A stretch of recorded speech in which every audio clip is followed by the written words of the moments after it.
All right, so I'm finished off with rapid reaction. A lot of topics, a little bit of time. Let's go, Jay. All right. According to the Athletic and the Stadium, Brooklyn Nets starter Spencer Dinwiddie has suffered a partially torn ACL in his right knee. Drink, how bad is this for the Nets' title hopes? Listen, I'm not finna sit here like Dinwiddie was like a all-star or anything, but I thought he was a pretty good insulated role player, and he was in the starting lineup. I think they was gonna tweak some things and get him, make him the star player off the bench.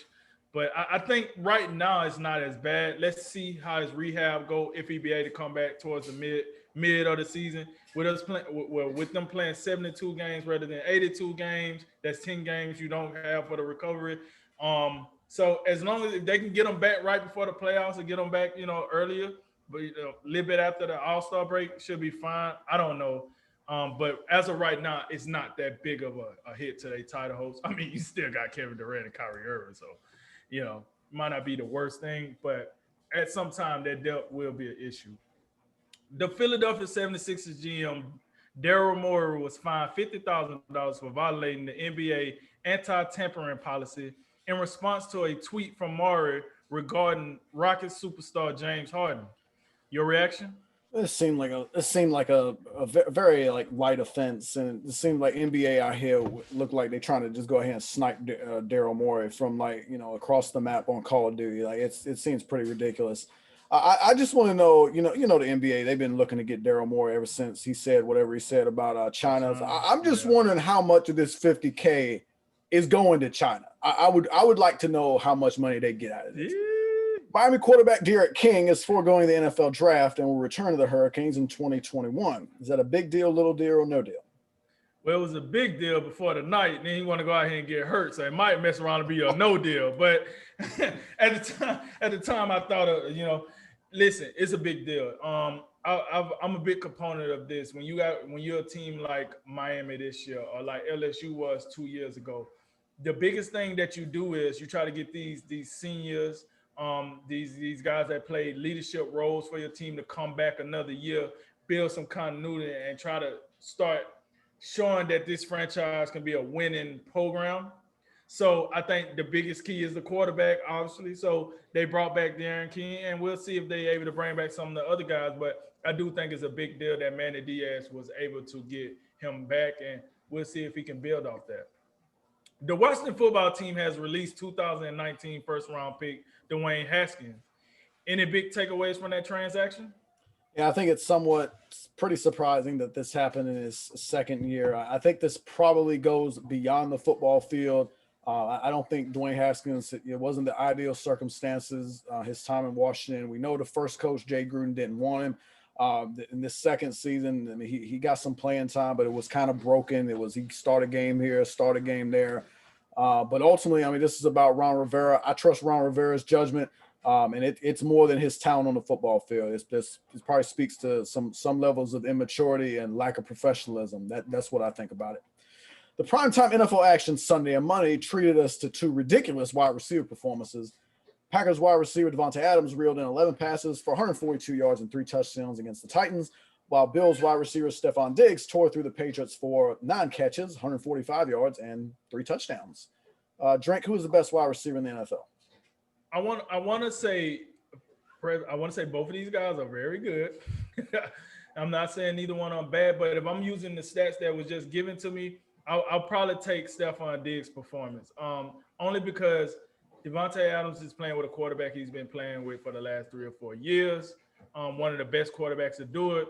Stephon Diggs has came and revived the Josh Allen experiment.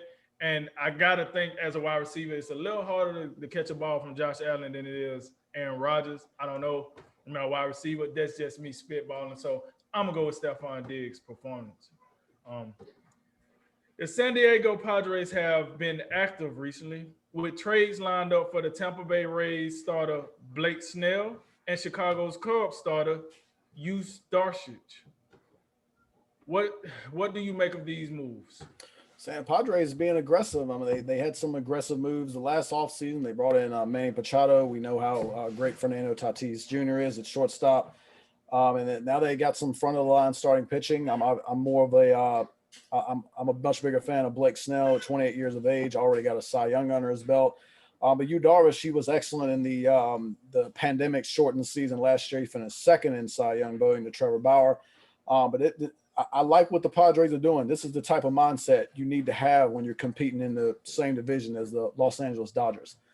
Memphis Grizzlies point guard Ja Morant will miss 3 to 5 weeks after suffering a grade 2 ankle sprain against the Brooklyn Nets on Monday. Do you think this injury has already ended the playoff hopes for Memphis? I think so. Unfortunately, and the difference between what I was saying about Dinwiddie and what I'm saying about Ja Morant is the star of the Grizzlies, where Dinwiddie is not.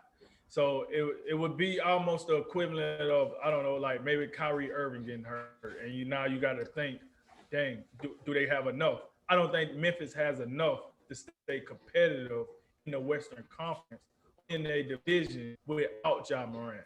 Like, I guess you lean on Jaren Jackson Jr. I just don't know where you get. He was a big part of what Memphis did. He was a big part of their success. So I'm gonna say yes. I could be wrong, but I'm gonna say yes on that. I think they might miss the playoffs because of that. Clemson football coach Dabo Swinney is standing by his coaching polls ballot where he ranked Ohio State 11th.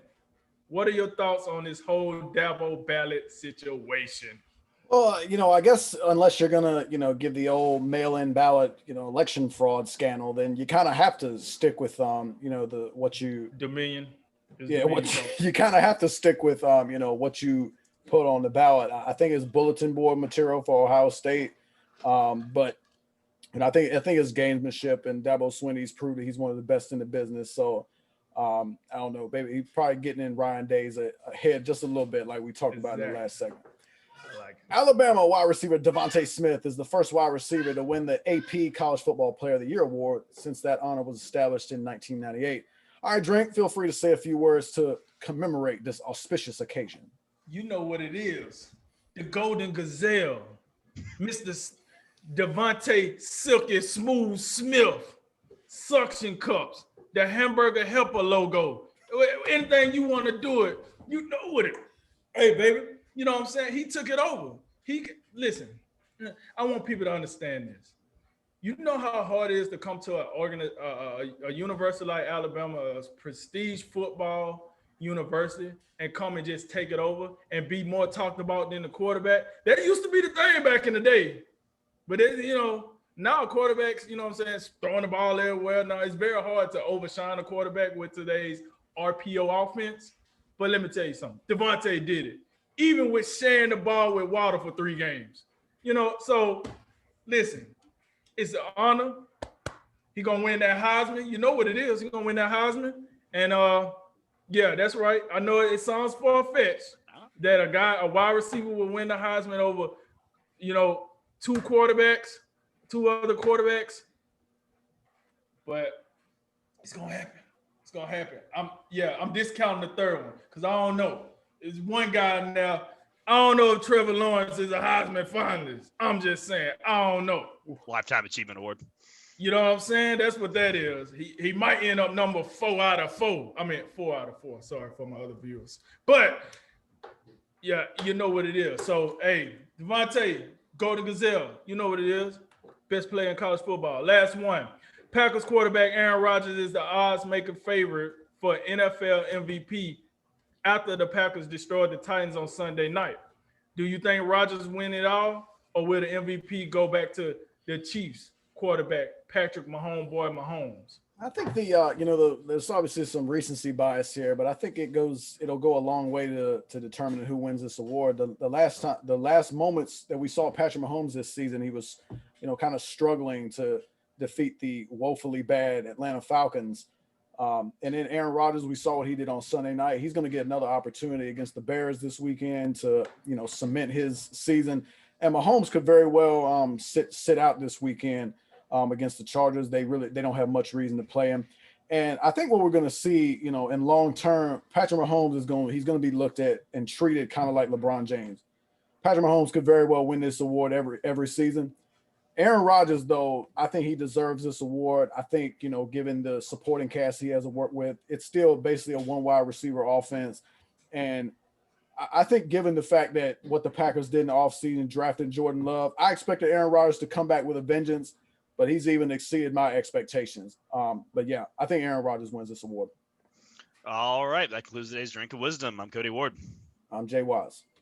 And I'm Nathan Drinker. And remember, make tomorrow better than today and make today better than yesterday. And you know what we going to do. We're going to watch that Rose Bowl first. And we're going to holler at you until next time, baby. Roll time, baby.